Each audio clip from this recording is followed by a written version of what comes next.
రాత్రి పడుకోవాలి కదా. ఈ మాట మీరు మనసులో పెట్టుకోండి. ₹1,00,00,000 మాట చెప్తున్నా. పగలంతా మీరు కనబడిన చోటల్లా మీ మనసులో ఎవరిని దేవుడు ప్రేరేపించే వారు అందరి కోసం ప్రార్థన చేశారు కదా. మరి రాత్రి పడుకోవాలి కదండి, ఎవరైనా పడుకుంటాం కదా. మాట చెప్తున్నా, మనసులో పెట్టుకోండి. మీరు రాత్రి పడుకున్నప్పుడు పగలంతా మీరు ప్రార్థన చేసి ప్రార్థనాత్మ చేత నింపబడ్డారు కదా. మీరు పడుకున్నప్పుడు మీ ఆత్మ లేచి ప్రార్థన చేస్తుంది. ఆమెను చెప్పండి. మీ ఆత్మ ప్రార్థించడం మొదలు పెడుతుంది. ఆమెను చెప్పండి. శరీరము బలహీనమే కానీ ఆత్మ సిద్ధమే. ఈ రోజున మీరు శరీరం పగలంతా కష్టపడ్డారు.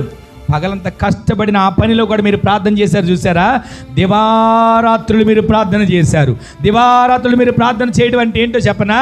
పగలంతా ఏ సమస్యను మీరు ఎత్తిపట్టి ప్రార్థించారో, అది జరిగిందో జరగలేదో పక్కన పెట్టండి. మీరు ప్రార్థన చేశారు. దేవుడు ఖచ్చితంగా కార్యాన్ని చేస్తాడు. అదే రీతిగా రాత్రి మీరు పడుకున్నారు. చూసారా, మీరు పడుకున్నారు, మీకు తెలియకుండానే మీ ఆత్మ లేచి ప్రార్థన చేయడం మొదలు పెడుతుంది. ఈ రోజు నుంచి ఆ కార్యాలు మనందరి జీవితాల్లో జరుగునుగాక. ఇప్పటికీ నేను అనుభవించాను. అది ఎవరికైనా ఏదైనా సమస్య తెలిసిందనుకోండి, పడుకుంటానా, నాకు తెలియకుండా లేచి కూర్చొని ప్రార్థన చేస్తుంటాను. మొన్న కూడా అలాగే జరిగింది. మంచం మీద కూర్చొని అలాగే ప్రార్థన చేస్తాను, ఒకరి గురించి ఆలోచన చేస్తూ. మొన్నటి దిన జంక్షన్లో రాత్రి పడుకున్నాను. మరి ఎప్పుడు లేచానో తెలీదు. కూర్చొని అలాగే ప్రార్థన చేస్తూ ఉన్నాను. ఈ రోజున దేవుడు మనల్ని ఎందుకని ప్రార్థన చేయడానికి ప్రేరేపిస్తాడో తెలుసా? దివారాత్రులు మనం ప్రార్థన చేసేవారిగా ఉంటే, పడుకున్నా సరే నిద్రలో ఉన్నా సరే మన ఆత్మ ఎప్పుడు ప్రార్థిస్తూనే ఉండేట్లుగా ప్రభు చేయబోతున్నాడు.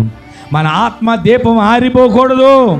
మన ఆత్మదీపం చల్లారిపోకూడదు.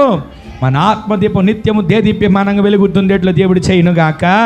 కొంతమంది ఇన్ని సంవత్సరాలు ప్రార్థన చేస్తున్నామని విసిగిపోతుంటారు. తరచుగా ప్రార్థన చేయాలి. విన్నపాలు ప్రభువుకు తెలియచేయాలి.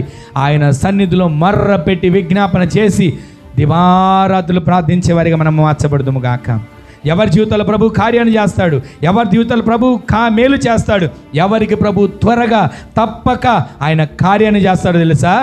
ప్రార్థన చెయ్యాలని తలంపు కలిగిన వారికి కార్యాన్ని చేస్తాడు. దివారాత్రులు ప్రార్థన చేయాలని వారికి కార్యాన్ని చేస్తాడు. విసుగక ప్రార్థన చెయ్యాలని ఆశ కలిగిన వారికి నా ప్రభు కార్యాన్ని చేయబోతున్నాడు.